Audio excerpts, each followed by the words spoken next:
قناة الموعظة السلفية تقدم لكم. فيا أيها المسلمون، يا أيها المسلمون، تنبهوا لخطر هذا المنكر العظيم. روى مسلم في صحيحه من حديث جابر رضي الله عنه أن رجلا من جيشان قدم على رسول الله صلى الله عليه وآله وسلم، وجيشان من اليمن، فسأله عن شراب يشربونه في أرضهم من الذرة يقال له المزر. فقال النبي صلى الله عليه وآله وسلم: أو مسكر هو؟ قال نعم.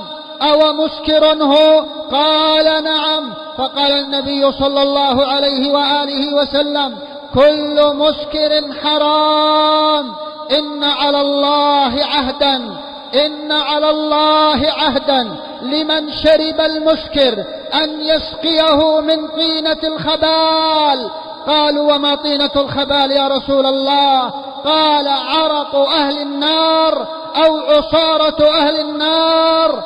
هذه عقوبة من شرب الخمر أو شرب المخدرات في هذه الدنيا، أن يسقيه الله عز وجل يوم القيامة من طينة الخبال، وهي عرق أهل النار أو عصارة أهل النار. من الذي يستسيغ هذا؟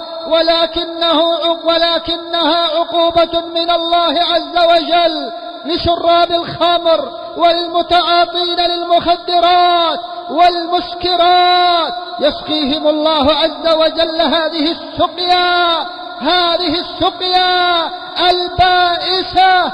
نعم عباد الله.